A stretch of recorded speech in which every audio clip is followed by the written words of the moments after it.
Captain Jake Morrison pressed his face against the thick glass of the bridge window. The stars looked so close, but he knew they might as well be on the other side of the universe.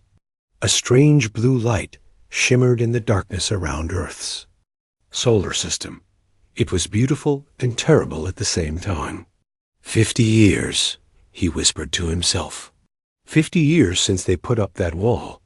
The wall wasn't made of stone or metal. It was made of energy that no human ship could cross. The aliens who built it called themselves the Galactic Confederation. They said humans were too dangerous to travel among the stars, too violent, too unpredictable. Jake turned away from the window and walked across the bridge of his ship, the Terra Nova. His crew worked quietly at their stations. They all knew what today meant. The aliens were coming back. Dr. Lisa Grant sat in the corner, reading data on her tablet. She had spent most of her life studying pieces of alien technology that sometimes made it through the barrier. Her blonde hair was turning gray now, and lines showed around her eyes. But her mind was still sharp as a knife. "Any word from Earth Command?" Jake asked her. Lisa looked up. "President Hayes is meeting with the alien ambassador in 1 hour. The whole world is watching." Jake nodded. He had served in the Soul Defense Initiative for 15 years. Most people thought it was just a fancy name for Earth Space Patrol. They didn't know the real truth. The Soul Defense Initiative had been preparing for this day since the barrier first appeared. On Earth, President Daniel Hayes walked through the halls of the United Nations building. His security team followed behind him. The hallways were empty, except for a few reporters who had been allowed inside. The rest of the world was watching on television and computer screens. Hayes was not a tall man, but he carried himself like a soldier. He had been in the military before he became president. He knew what it meant to fight for something bigger than yourself. The alien ambassador waited in the main assembly hall. Zethkar stood 7 feet tall on 2 thick legs. His skin was green and covered in scales like a lizard. His eyes were large and yellow, and they never seemed to blink. He wore a simple white robe that seemed to glow with its own light. "President Hayes?" Zethkar said in perfect English. His voice sounded like gravel in a metal bucket. "I bring greetings from the Galactic Confederation." Hayes took his seat at the long table. "Ambassador, I hope you bring good news." Zethkar's mouth opened to show rows of sharp teeth. It might have been a smile. "The Confederation has decided to give humanity one final chance. You will surrender all weapons technology. You will submit to neural conditioning to remove your aggressive tendencies. You will accept our guidance in all matters. And if we refuse?" Hayes asked. "Then we will cleanse this system of your presence. Your species will be remembered as a cautionary tale." Hayes was quiet for a long moment. He thought about his children, about all the children of Earth. He thought about the dreams humans had carried for thousands of years. Dreams of walking among the stars, of finding new worlds, of meeting other thinking beings as friends and equals. "You call us violent," Hayes said finally, "but you're the ones threatening to kill us all." Zethkar's eyes narrowed. "We maintain peace in the galaxy. Your species has known nothing but war for its entire existence. You fight over land, over resources, over ideas. You even fight over the color of your skin. The galaxy cannot risk your expansion." Back on the Terra Nova, Jake Morrison watched the meeting on the main screen. His crew had stopped working. Everyone was listening to every word. "He's not going to accept," whispered Lieutenant Ben Cooper. He was young, maybe 25, with red hair and freckles. He reminded Jake of his younger brother. "Would you?"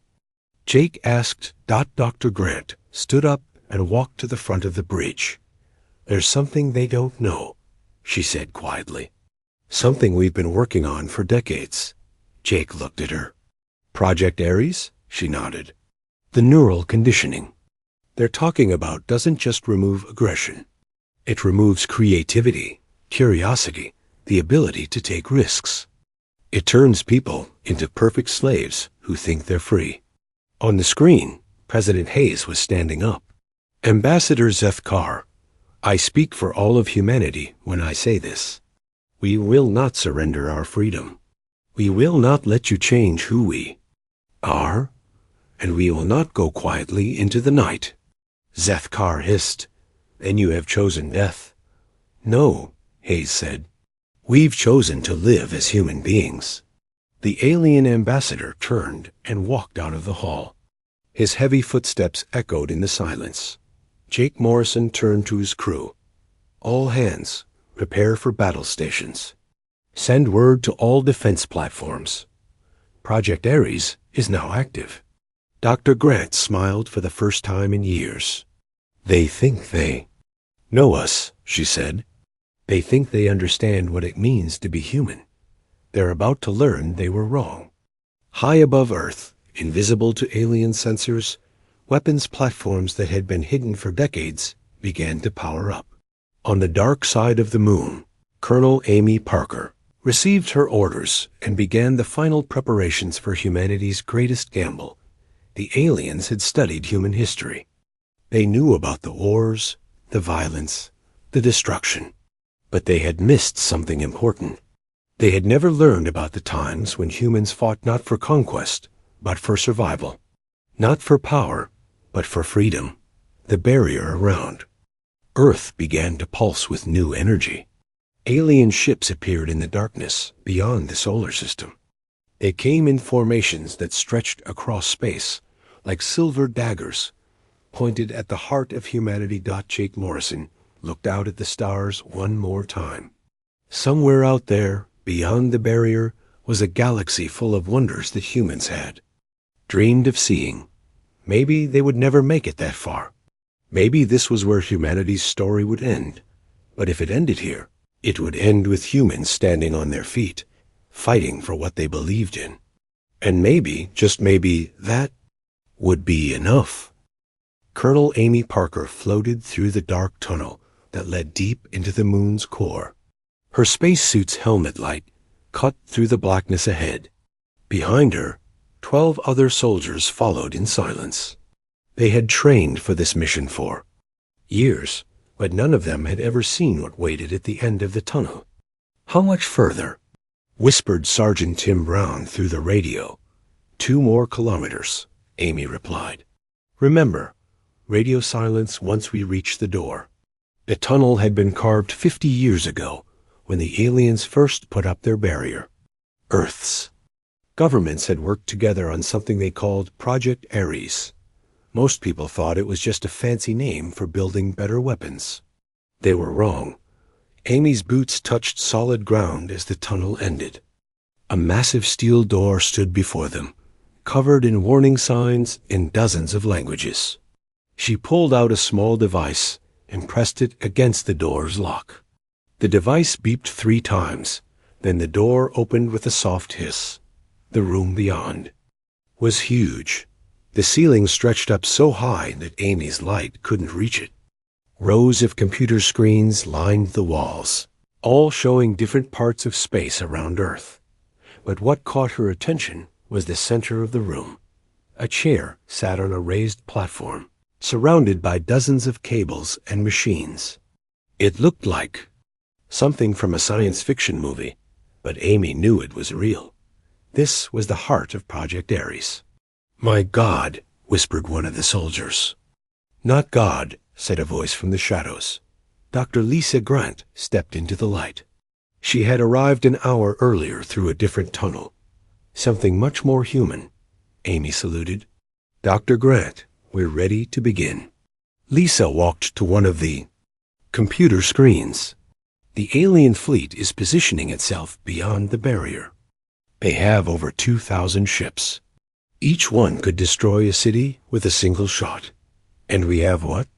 100 ships? Tim asked. Numbers don't matter, Lisa said. What matters is understanding.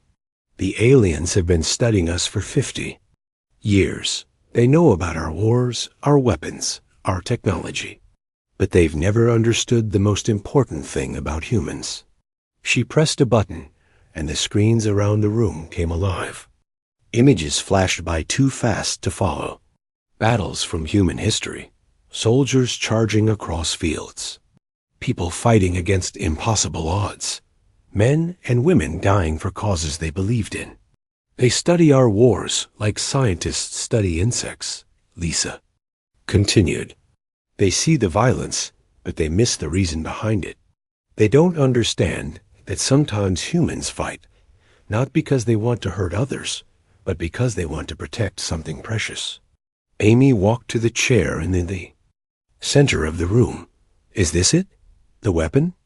It's not exactly a weapon, Lisa said. The aliens evolved on peaceful worlds. They've never faced real predators. They've never had to fight for survival. Their idea of war is moving ships around like pieces on a game board. She pulled up another screen. It showed alien military. Formations. Perfect lines of ships, moving in patterns that look almost like a dance. They follow rules, Lisa explained. When they fight, both sides agree on how the battle should go. The winner is decided by who has better technology or more ships. The loser surrenders and accepts defeat. It's all very civilized. Tim laughed, but it wasn't a happy sound. And they think we'll fight the same way? They're counting on it, Lisa said. But humans don't fight like that. We fight like our ancestors, who faced down wild animals with nothing but spears. We fight like people who know that sometimes you have to die to save the people you love. Amy sat down in the chair. What do I need to do? Lisa began connecting cables to Amy's helmet. You're going to think about every human who ever fought for something bigger than themselves. You're going to remember every story of courage and sacrifice. Then you're going to share those memories with our entire fleet. I don't understand. The aliens communicate through technology. Their ships are connected by computers that share information instantly. But humans communicate through stories, through emotions, through the things we feel in our hearts. Lisa finished connecting the cables. This machine will take your thoughts and broadcast them to every human in our fleet. Not just your words, but your feelings, your memories, your understanding of what it means to be human. Amy closed her eyes. And that will help us win? It will help us fight like humans instead of like aliens, Lisa said. The aliens expect us to surrender when we're outnumbered. They expect us to follow their rules. They expect us to act like civilized beings. She pressed another button. The machines around the chair began to hum. But we're not civilized, Amy said, understanding now. We're survivors. Exactly. And survivors don't give up. They don't surrender. They keep fighting until the last breath leaves their bodies. The machines grew louder. Amy felt something strange happening in her mind. Memories that weren't hers began to flow through her thoughts. She saw soldiers at Valley Forge, freezing in the snow but refusing to quit. She saw pilots diving their planes into enemy ships. She saw ordinary people doing extraordinary things because they had to. The aliens are afraid of us, Lisa said. They've always been afraid. That's why they built the barrier. They know that once humans reach the stars, everything will change. Amy opened her eyes. She could feel the connection now, linking her mind to thousands of human ships floating in space around Earth. She could sense the fear and determination of every pilot, every soldier, every person who had volunteered to fight against impossible odds. They're moving, someone called out. The alien fleet is approaching the barrier. Lisa looked at the screens. The alien ships were beautiful in their own way, sleek and silver, like schools of fish swimming through the darkness. But there was something cold about them, something that reminded Amy of machines more than living beings.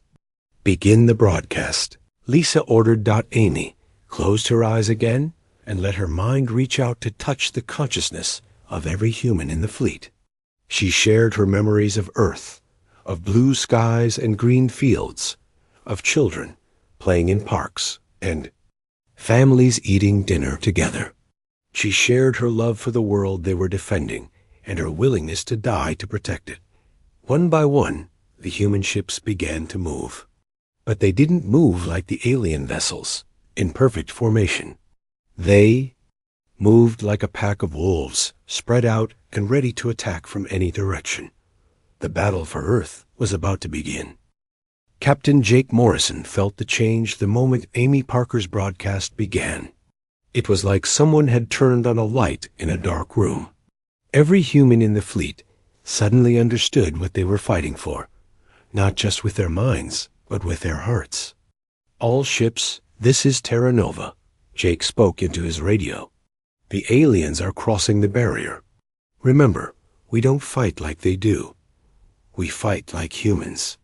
The alien fleet moved through space in perfect lines, each ship exactly the same distance from the others. They looked like pieces on a chessboard, beautiful and orderly. Their weapons charged with blue light that pulsed in rhythm. Lieutenant Ben Cooper watched the enemy ships on his screen. "Sir, they're broadcasting on all frequencies. They want us to surrender." "What are they saying?" Jake asked. Ben listened to his headset. "They're offering to let us live if we give up now. They say they don't want to destroy us. Just teach us to be peaceful." Jake almost laughed. Peaceful, like sheep in a pen. He pressed the button to respond. "This is Captain Morrison of the Terra Nova. We have a message for the Galactic Confederation. We choose to remain human." The alien response was swift. 1,000 beams of blue light shot across space toward the human ships. But the humans weren't where the aliens expected them to be. Jake's ship dove under the attack, spinning like a fighter. Plane instead of flying straight like a proper warship. Around him, other human vessels scattered in all directions. Some ships flew straight at the aliens. Others circled around to attack from behind. There was no pattern, no formation that the aliens could predict. "They're trying to lock onto us," Ben called out. "Their computers can't figure out where we're going next." "That's because we don't know where we're going next," Jake replied. "Fire when ready." The Terra Nova's weapons weren't as powerful as the alien guns, but they hit targets the aliens didn't expect. Instead of aiming for the big alien ships, Jake targeted their communication arrays. If the aliens couldn't talk to each other, their perfect formations would fall apart. On the other side of the battle, Commander Zethkar watched the screens in confusion. His ships were faster and stronger than the human vessels, but the humans weren't fighting like they were supposed to. They were acting like wild animals instead of intelligent beings. "Sir," his communications officer reported, "we're losing contact with several ships. The humans are jamming our signals." Zethkar's eyes narrowed. "How? Our technology is far superior to theirs." "They're not using technology, sir. They're using pieces of metal and explosives. Some of their ships are ramming our communication." "Towers? Ramming?" Zethkar couldn't believe what he was hearing. "They're destroying their own ships." On the human ship called Liberty, Captain Steve Walsh smiled as he aimed his damaged vessel at an alien battleship. His engines were failing, and his weapons were dead, but he still had one thing the aliens didn't understand. He had the will to sacrifice himself for victory. "This is for Earth," he whispered, and crashed his ship into the alien vessel's command center. Both ships exploded in a ball of fire that lit up the darkness. The explosion sent shockwaves through the alien fleet. Not physical shockwaves, but emotional ones. The aliens had never seen anyone willing to die for a cause. In their civilization, when defeat was certain, surrender was the logical choice. Jake Morrison felt Steve's death through Amy's broadcast. For a moment, grief threatened to overwhelm him. But then he felt something else. Steve's sacrifice had shown every human in this fleet that death was not the worst thing that could happen. Losing their freedom was worse. All ships, Jake broadcasted. Remember Steve Walsh. Remember why we fight. The human fleet seemed to come alive with new purpose. Ships that had been retreating turned around and charged back into battle. Damaged. Vessels that should have withdrawn instead looked for ways to hurt the enemy before they died. Dr. Lisa Grant watched the battle from her command center deep in the moon. The screens showed her something that made her heart race with hope. The alien formations were breaking apart. Ships that had moved in perfect harmony were now scattered and confused. They don't know how to fight an enemy that won't follow the rules, she said to herself. Lieutenant Ben Cooper had taken over weapons control when the regular gunner was injured. He wasn't trained for this job, but he was human, and humans learned fast when their lives depended on it. Sir, I'm picking up alien communications, he reported. They're asking their commanders what to do about suicide attacks. Jake grinned. Patch me through to their frequency. You're connected, sir. Jake spoke directly to the alien fleet. Commander Zethkar, this is Captain Morrison. You wanted to know what makes humans different from other species? This is it. We don't just fight to win. We fight to protect what we love, and we'll keep fighting until the last one of us is dead. The alien commander's voice came back, full of something that sounded like fear. This is madness. You're throwing away your lives for nothing. No, Jake replied. We're giving our lives for everything, for our children, for our future, for the right to walk among the stars as free beings. Another human ship exploded, taking an alien cruiser with it. Then another. The humans were losing ships, but they were making each loss count. Every human who died took at least one alien vessel with them. The alien fleet began to pull back, not retreating, but trying to regroup and figure out how to fight an enemy that didn't value their own lives above victory. But Jake Morrison wasn't going to give them time to think. All ships, press the attack. Show them what humans do when someone tries to cage us. The human fleet surged forward like a wave of steel and fire. They had fewer ships and weaker weapons, but they had something the aliens couldn't understand or defeat. They had the human spirit, broadcast from Amy Parker's machine and shared by every person in the fleet. The battle for Earth's freedom had truly begun. The energy barrier around Earth began to pulse with red light. Commander Zethkar had ordered it to compress, like a giant hand slowly squeezing a ball. The plan was simple.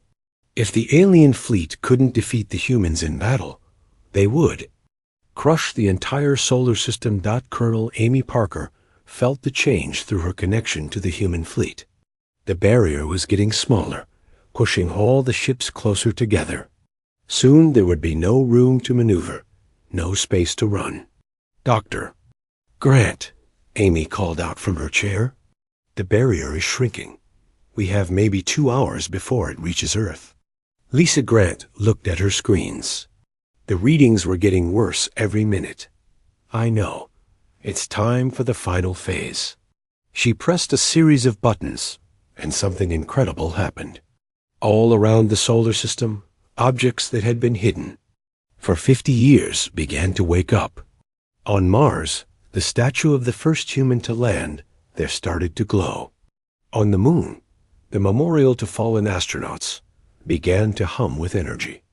Even on Earth, monuments and memorials from every war in human history suddenly came alive with light. What's happening? Amy asked. Every monument to human courage, every statue of a hero, every memorial to the dead, Lisa explained. We've been preparing them for 50 years. They're all connected now, all part of the same system. Lieutenant Ben Cooper watched his instruments go crazy. Sir, I'm reading massive energy spikes from everywhere. Earth, Mars, the moon, even the asteroid belt. Captain Jake Morrison understood immediately. They turned our history into a weapon. The effect on the alien fleet was immediate and terrifying. Their energy-based weapons began to malfunction. Their perfect formations fell apart as their navigation systems failed. But worse than the technical problems was what the aliens began to feel. For the first time in their peaceful existence, the alien soldiers experienced human emotions. Through the quantum connections that linked the monuments, they felt the rage of soldiers at Valley Forge. They felt the determination of pilots over Pearl Harbor. They felt the sacrifice of firefighters running into burning buildings. On the alien flagship, Zethar stumbled backward as wave after wave of human feeling crashed over him. He saw through the eyes of a human parent protecting their child. He felt the fury of a soldier watching his friends die.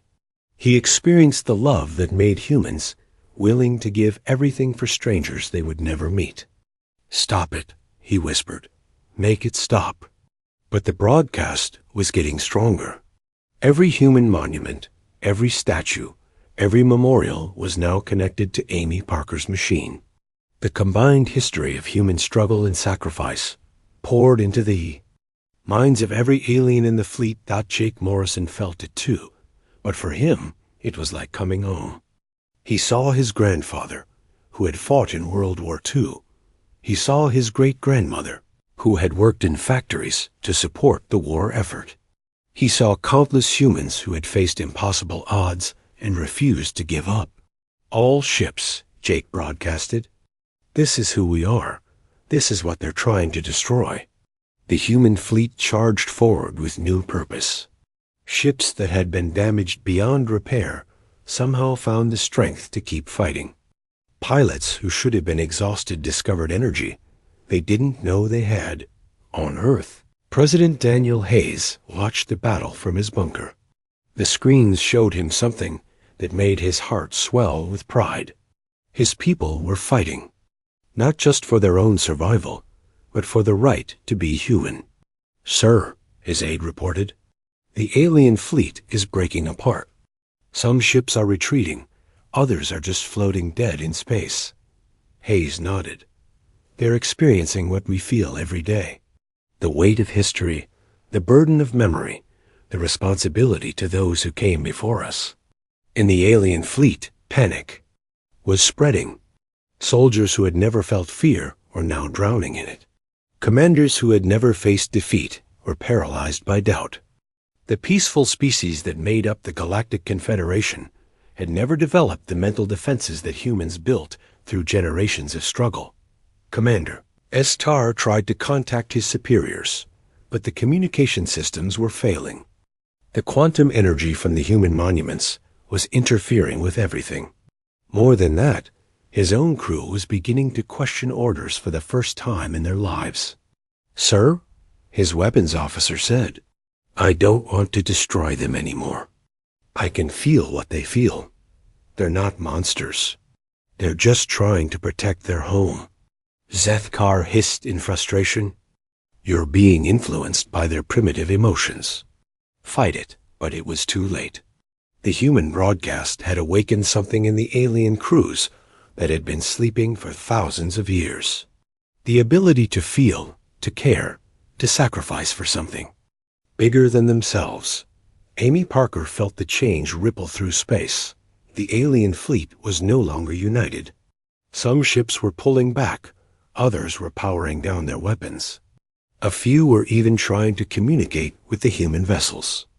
"Dr. Grant," Amy called out, "it's working. They're feeling what we feel."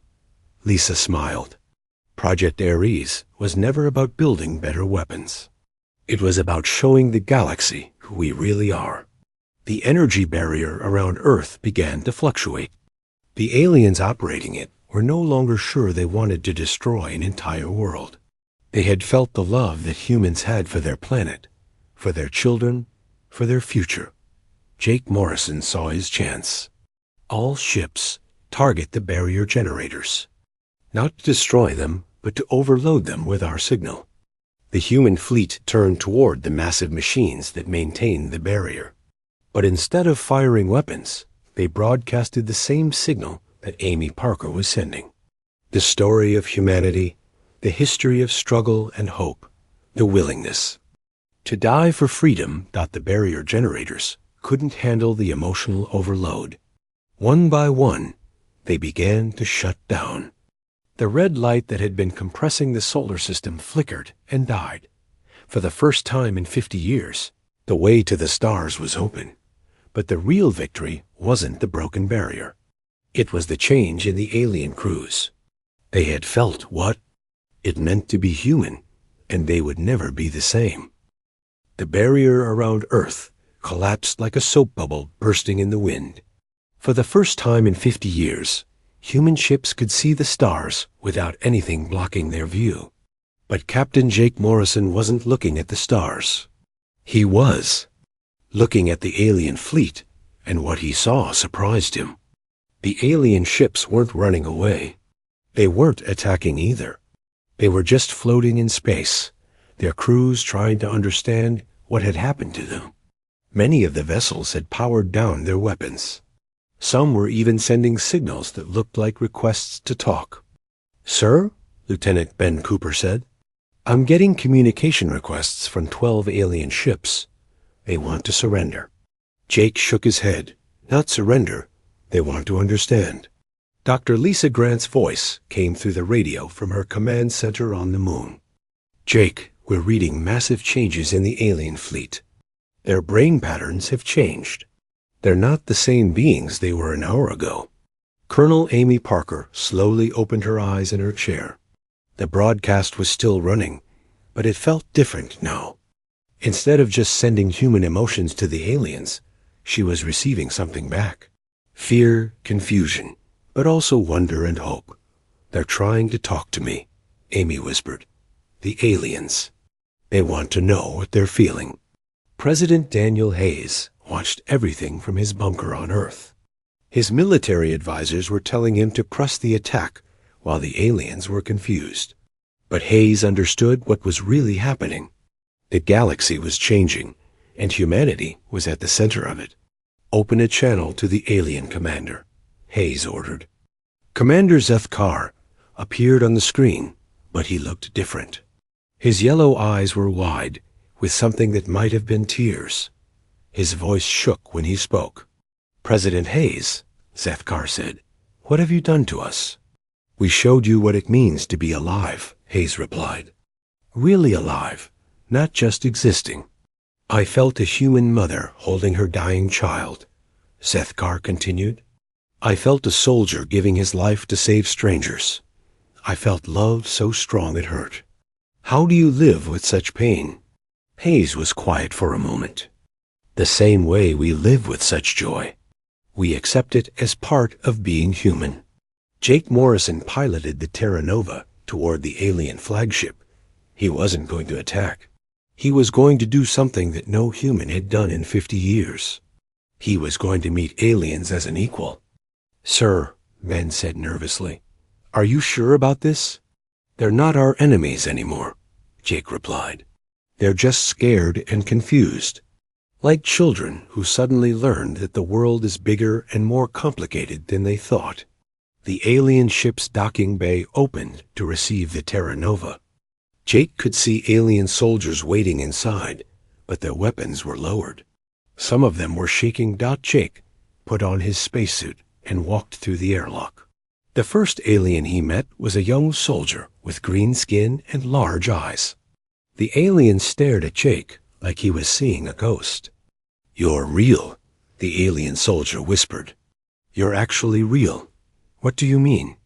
Jake asked. "I felt your memories. Your grandfather teaching you to fly. Your first day in space. Your love for a woman named Sarah back on Earth. But feeling it and seeing you here are different things." Jake nodded.